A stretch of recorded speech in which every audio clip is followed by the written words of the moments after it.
Hello you who stumbled upon one of my videos for the first time maybe, or maybe you've been watching me for a while now, you're a subscriber, you liked all the videos. In that case, hi mom.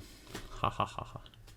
So the point of this channel that I made a while back was to track my development as a street photographer, and the other thing would be to share my newly acquired knowledge through these videos, because you have to remember I'm not a professional here, I'm figuring stuff out, and I'm really happy when I can share my knowledge with you guys. And also it works both ways, because sometimes I learn from you and sometimes you learn from me, so it's really mutually beneficial. But I'd really like to get to the point of this video, which is a really special video, and you'll see that in a second. Last year I made a video which was 2022 in review, and I liked the whole concept, and it forced me to actually review all my photos and see where I'm at in my photography journey.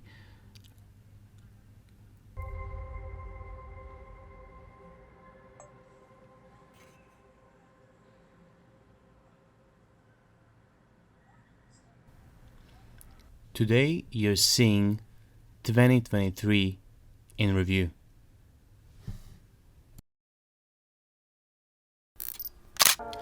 It was an interesting year. I've done a lot of stuff. I've had a lot of introspection. I've learned a lot. But still, I don't feel that I've done enough. Still, I don't feel that I've learned enough. But to be fair to myself and to you guys, here's 3 things that my past self would be happy about.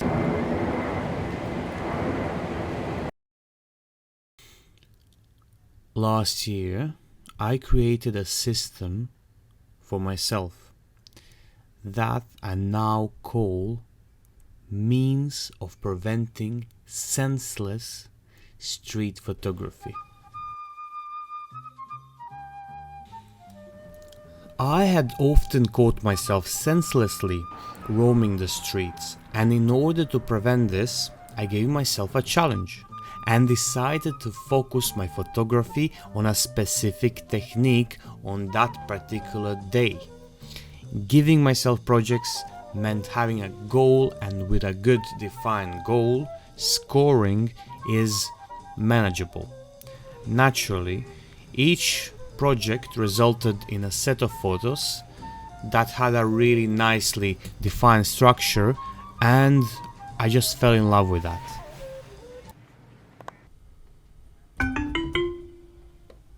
Last year I mentioned that I wanted to be more daring and take riskier shots. The one thing that actually prevented me from living up to my expectations was my social anxiety. I mean, I still can't say that I don't get nervous talking to random people on the street anymore, but the obvious thing that I changed this year in those terms was that I talked to more people and I had plenty of cool interactions on the street. Especially when I took up a challenge of taking 135 street portraits in a week using my 135mm Russian adapted lens. Well, forcing myself to actually talk to 135 people definitely helped with my openness and my overall confidence. If you want to see that video, I will link it in the description. The results are worth watching.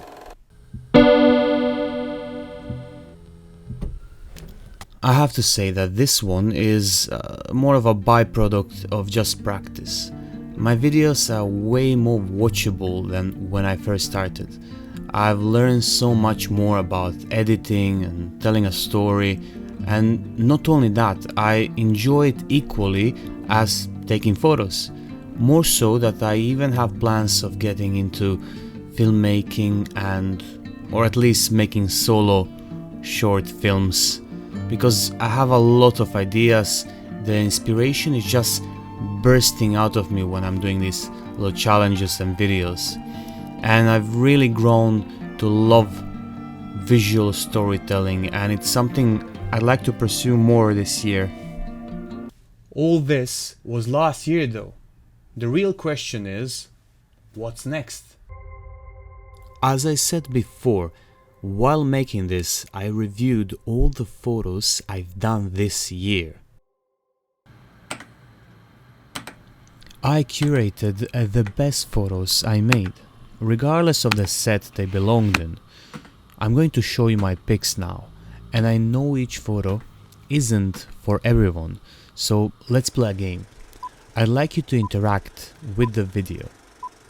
Press pause when you see an image that's special or intriguing for you.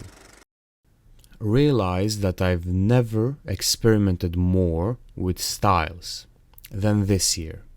I was trying to find what I like the best, and honestly, I was considering all this as studies or practice. I wasn't really looking to get something brilliant or even something that's just okay. But you have to admit, I've gotten some really cool images along the way. In the end, I realized that I have a clear preference of style. And it is actually these two images. Why is that? I recognize this as most interesting, or rather satisfying style. Something you can see with Alex Webb's photography and Van Ho's photography. But I cannot really put it into words why I like it. Blown up images like these and images that contain layers are clearly my favorites. And it gave me an idea.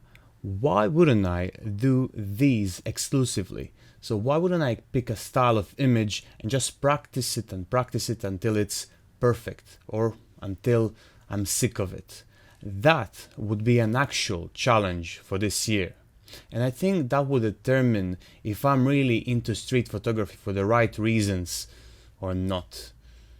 Or maybe it wouldn't, but regardless, it's a really good idea, and I think I will do it. I mean, I know I will do it, and I will keep you posted. Something I want to do as well is to make a photo book, like an actual book of my work that I'm proud of. Even if I just have one copy for myself, I really don't mind. But enough about myself. I want to hear your story and goals with your photography. Let me know in the comments. If you enjoyed this video, you can support the channel by liking and subscribing. Also, follow my Instagram, and I have a Facebook page where I post relevant content. Everything is linked below the video in the description. So the whole point is to critique each other, give each other tips and grow together. That'll be it. Thanks for watching, and see you in the next one.